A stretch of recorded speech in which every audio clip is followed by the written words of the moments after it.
బాత్రూంలో ఉండే టైల్స్ని ఎలా క్లీన్ చేసుకోవాలనో అద్భుతమైన టిప్ని ఈ వీడియోలో షేర్ చేస్తున్నానండి.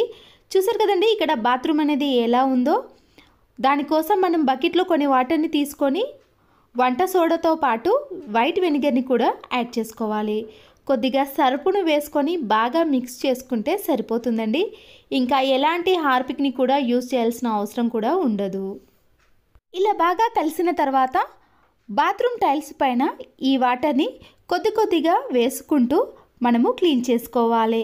అయితే ఇక్కడ క్లీన్ చేసుకోవడానికి మాత్రం మన హ్యాండ్స్కి ఎలాంటి గ్లౌజులు వాడకుండా మన చేతి అనేది నొప్పి పెట్టకుండా ఉండడానికి మీకు ఇక్కడ అద్భుతమైన టిప్ని చూపిస్తున్నాను. ఇలా వాటర్నంతా వేసిన తర్వాత మన ఇంట్లో ఉండే వైపర్ ఉంటుంది కదండి, దానిని తీసుకోవాలి.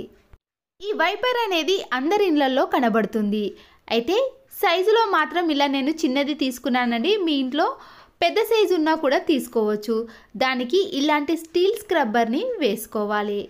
ఇలా వేయడం వల్ల కూడా ఈ స్క్రబ్బర్ అనేది అస్సలకే కిందికి పడిపోదండి. మనము ఎంతసేపు ఈ టైల్స్ని రాసినా కూడా స్క్రబ్బర్ అనేది అలాగే ఉంటుంది.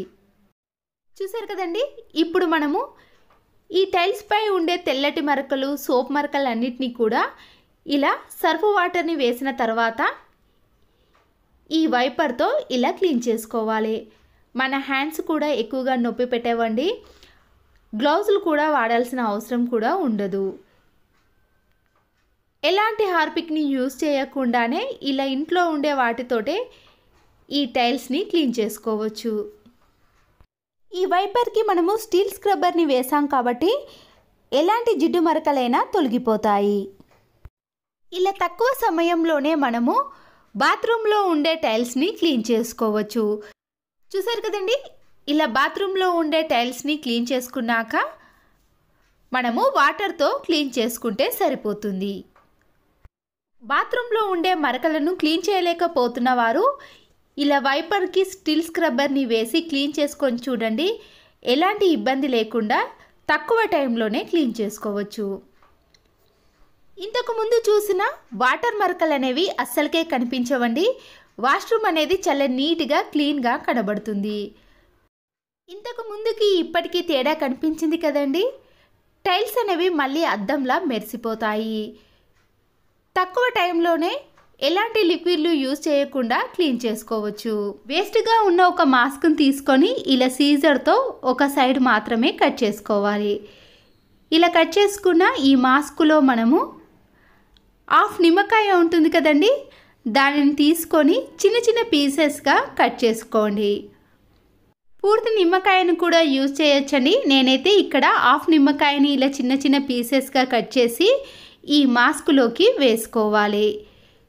ఇలా వేసిన తర్వాత దీంట్లోనే మనము 1 టీ స్పూన్ వరకు రాళ్ళ ఉప్పును కూడా వేసుకోవాలి. ఇలా వేసుకున్న తర్వాత మనం కట్ చేసుకున్న ఈ మాస్క్ ఎలాస్టిక్ ఉంది కదండి, దానిని ఇలా రబ్బర్ బ్యాండ్గా వేసుకోవాలి. ఎక్కడ గ్యాప్ లేకుండా గట్టిగా వేసుకోండి. ఇలా తయారు చేసుకున్న దానిని మనము వాష్రూమ్లో ఫ్లష్ ట్యాంక్లో వేసుకోవాలి. సిట్రిక్ యాసిడ్లో క్లీనింగ్ ప్రాసెస్ అనేది చాలా బాగుంటుందండి. నిమ్మకాయను ఉపయోగించి మనము ఎక్కువగా క్లీనింగ్లో యూజ్ చేస్తాం. అయితే వాష్రూమ్లో కూడా క్లీనింగ్ ప్రాసెస్లో చాలా బాగా యూజ్ అవుతుంది. ఇలా ఫ్లష్ ట్యాంక్లో ఈ మాస్క్ను ఇందులో వేసుకోవాలి. ఈ మాస్క్ అనేది ఇలా వాటర్లో తడిసే విధంగా వేసిన తర్వాత ఫ్లష్ని ఆన్ చేసి చూడండి. వాష్రూమ్ అనేది నీట్గా కనబడుతుంది. ఇలా నిమ్మకాయలో కట్ చేసిన సిట్రిక్ రసం అనేది ఉన్నంత వరకు కూడా వాష్రూమ్ అనేది నీట్గానే ఉంటుంది. మన ఇంట్లో వేస్ట్గా ఉన్న బిర్యానీ బాక్సులు కానీ ఇలాంటి ప్లాస్టిక్ బాక్సులు ఉంటాయి కదండి, అది తీసుకున్నాక దాంట్లో 2 టీ స్పూన్స్ వరకు రాళ్ళ ఉప్పును, కొద్దిగా కోల్గేట్ పేస్ట్ను కూడా వేసినాక వాషింగ్ మిషన్లో వేసే సర్ఫ్ ఎక్సెల్ కానీ విమ్ లిక్విడ్ని కూడా కొద్దిగా వేసుకోండి. వీటన్నిటిని బాగా మిక్స్ చేసుకొని ఈ వాటర్లో పూర్తిగా కలిసిపోయేటట్టు కలుపుకోవాలి. బాత్రూంలో ఇలా గారపట్టిన మరకలు ఎక్కువగా ఉన్నప్పుడు కానీ ఏదైనా బ్యాడ్ స్మెల్ వచ్చినప్పుడు మనం తయారు చేసుకున్న దానితో ఇలా వాష్రూమ్ని క్లీన్ చేసుకోవాలి. ఈ వాష్రూమ్లో మీకు ఇక్కడ లైన్స్ కనపడుతున్నాయి కదండి, ఇవి గార పట్టిన మరకలు. మనము ఈ లిక్విడ్తో క్లీన్ చేసుకున్నాం అనుకోండి, ఈజీగా క్లీన్ అయిపోతాయి. చూసారు కదండి, ఎక్కడ కూడా ఇలాంటి మరకలు లేకుండా వాష్రూమ్ అనేది చాలా నీట్గా మళ్ళీ ఎప్పటి దానిలాగా కనిపిస్తుంది. బట్టలు వాషే సోప్ ఉంటుంది కదండి, ఏదైనా తీసుకోండి. ఇలా గ్రేటర్తో ఈ సబ్బును ఇలా సన్నగా పొడి చేసుకోవాలి. ఎంత క్వాంటిటీ కావాలి అంటే మనకి ఒక 2-3 టీ స్పూన్స్ అయ్యేంత వరకు ఈ సబ్బుతో ఇలా గ్రేటర్తో పొడి చేసుకొని సిద్ధం చేసుకోండి. చూడండి, పొడి అనేది ఇలా సన్నగా ఉండాలి. మన ఇంట్లో ఏదైనా జెల్ లాంటివి తీసుకోవాలండి.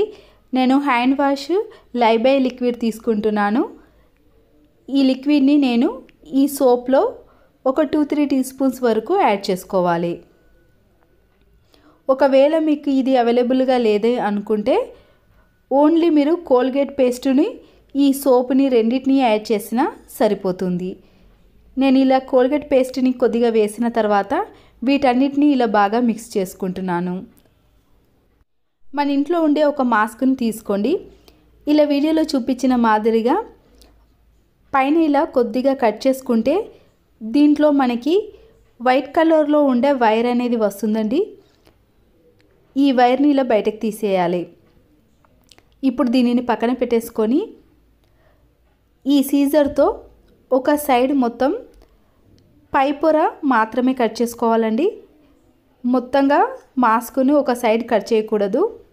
ఇలా వీడియోలో చూపిస్తున్నాను చూడండి, ఓన్లీ పై పొర మాత్రమే కట్ చేసే మనకి ఇలా ఇవి దీంట్లో మనము ఏదైనా పెట్టుకోవడానికి యూజ్గా ఉంటుంది.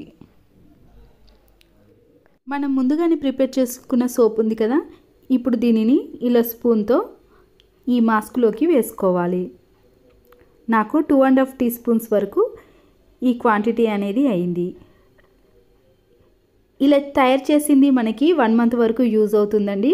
మీరు ఎక్కువగా కావాలనుకున్న వారు ఎక్కువగా కూడా ప్రిపేర్ చేసుకోవచ్చు.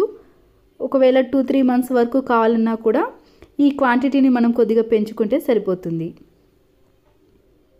ఇప్పుడు ఒక రబ్బర్ బ్యాండ్ని తీసుకొని ఇలా వీడియోలో చూపించిన మాదిరిగా రెండింటిని ఒకే దగ్గరికి చేసి వీటికి ఒక రబ్బర్ బ్యాండ్ని వేసేయాలి.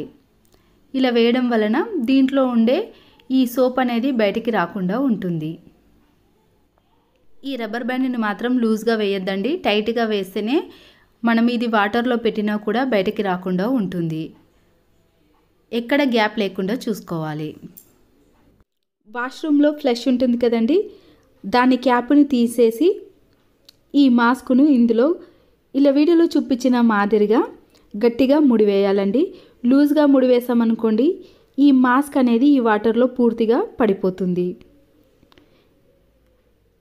ఇలా గట్టిగా ముడివేసిన తర్వాత ఈ మాస్క్ అనేది ఆ వాటర్లో మునిగేటట్టు చూసుకోవాలి. ఇప్పుడు మనము దీనిపైన ఈ ఫ్లష్ క్యాప్ని కూడా పెట్టేసుకోండి. ఇలా పెట్టేసిన తర్వాత ఫ్లష్ని ఆన్ చేసి చూపిస్తున్నానండి. మనము బ్రష్ యూజ్ చేయాల్సిన అవసరం లేకుండానే చాలా ఈజీగా వాష్రూమ్ అనేది క్లీన్ అయిపోతుంది. ఎక్కడ కూడా మనకి వాష్రూమ్లో బ్యాడ్ స్మెల్ అనేది రాకుండా ఉంటుంది. ఇలా ఎన్నిసార్లు మనము ఫ్లష్ని ఆన్ చేసినా కూడా ఇదే ప్రాసెస్లో వస్తుంది.